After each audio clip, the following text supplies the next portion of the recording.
नमस्ते। आपका अरविंद गणेश दामले चैनल में स्वागत है। मैं अरविंद दामले आपके सामने प्रस्तुत कर रहा हूँ ऑटोनॉमिक नर्वस सिस्टम, न्यूरोसाइंस और योगा को मिलाकर कुछ जानकारी। ये है इस सिलसिले का चौथा भाग। आपको ये पसंद आए तो मेरे अरविंद गणेश दामले चैनल को सब्सक्राइब करें, लाइक करें, शेयर करें और बेल आइकॉन दबाना ना भूलें। ऑटोनॉमिक नर्वस सिस्टम है जो कि हमारे बहुत से काम करती रहती है अपने आप, बिना हमारे किसी नियंत्रण के। लेकिन ऑटोनॉमिक नर्वस सिस्टम पर भी कुछ तो नियंत्रण होना चाहिए। उसका एक ही मार्ग है। हमारी सांस भी अपने आप चलती रहती है, पर फिर भी उस पर हम कुछ हद तक नियंत्रण कर सकते हैं। लंबी सांस ले सकते हैं, छोटी सांस ले सकते हैं, बार बार सांस ले सकते हैं। अनेक तरह से हम सांस पर नियंत्रण कर सकते हैं और उस पर एकाग्र भी हो सकते हैं।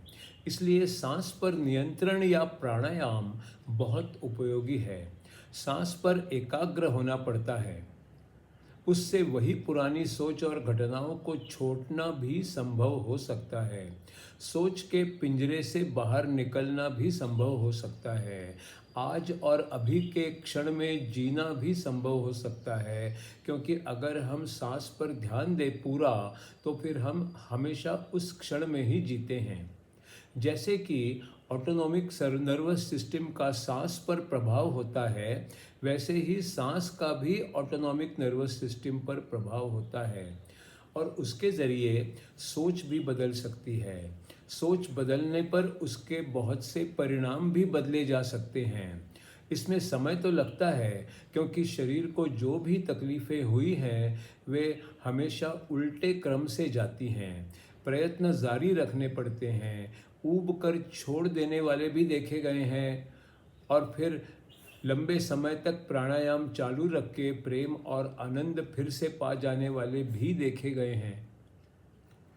ऐसों पर भगवान की कृपा है, यही हम कह सकते हैं। सामान्य लोगों से कुछ अधिक कर सकने वालों को कुछ लोग सिद्ध कहते हैं, पर वो भी कोशिशों का ही फल होता है। जीवन में कुछ ऐसे क्षण होते हैं जब हम पूरी तरह जागते भी नहीं और अभी नींद की शुरुआत भी नहीं होती। वो क्षण, या नींद में होते तो हैं पर अभी तक गहरी नींद में नहीं गए हैं, वो क्षण। और अभी तक हम नींद में तो हैं, लेकिन अभी तक सपना शुरू नहीं हुआ है, वो क्षण। इन तीन अवस्थाओं के बीच के क्षण जो होता है, वो एक जादुई क्षण होता है। उस अवस्था में हम बाहरी दुनिया से दूर तो होते हैं, सपनों की दुनिया से भी दूर होते हैं, जागते हुई दुनिया से भी दूर होते हैं और समझने के काबिल भी होते हैं। इस समय हम सिर्फ अपने ही अंदर देख सकते हैं। तब पता चलता है कि दुनिया भूतकाल, वर्तमान काल और भविष्य काल, इस काल की भी एक रेखा में काम नहीं करती। जो कुछ होता है वो सब यहाँ के और वहाँ के वर्तमान में ही होता है। समय नाम की कोई चीज़ है ही नहीं। सब कुछ अब ही है, इस समय है। जैसे अनेक आईने अलग अलग कोणों में लगे होते हैं और एक वस्तु का प्रतिबिंब अनेक आईनों में भी उसी समय दिखता है और उन प्रतिबिंबों के प्रतिबिंब भी उसी वक्त अनेक जगह दिखते रहते हैं। न जाने कितनी अनगिनत संभावनाएं होती हैं। एक ही समय अनेक आईनों में छोटे बड़े प्रतिबिंब बनते हैं और दूसरी ओर देखने से अस्त हो जाते हैं।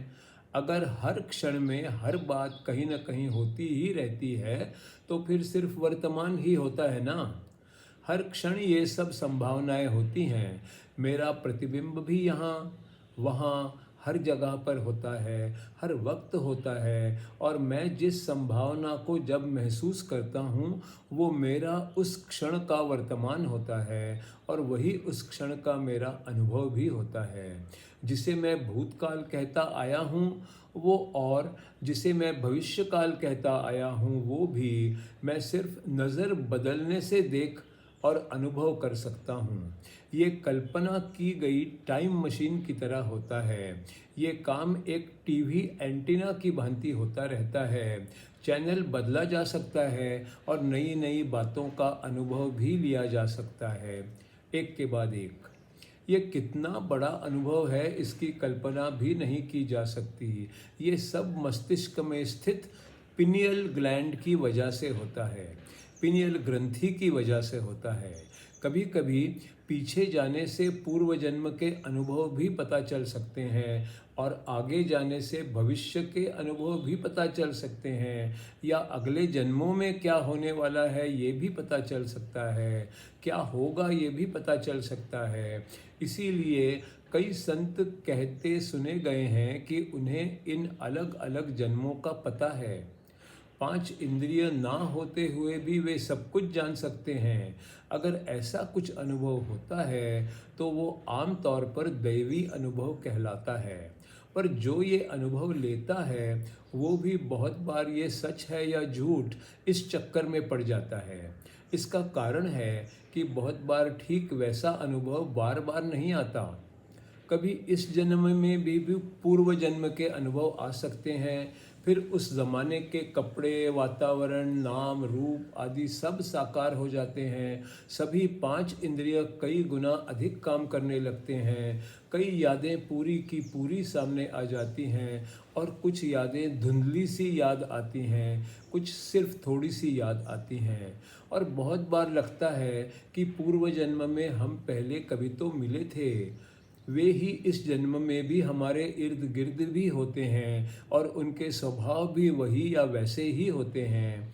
सब इस जन्म में भी पहले वाले जन्म जैसे ही कर्म भी करते रहते हैं। फिर ये भी पता चलता है कि अगर हमें अगले जन्म में कुछ अच्छा बदलाव लाना है तो वो हम आज का जन्म कैसे गुजारते हैं इस पर निर्भर करता है।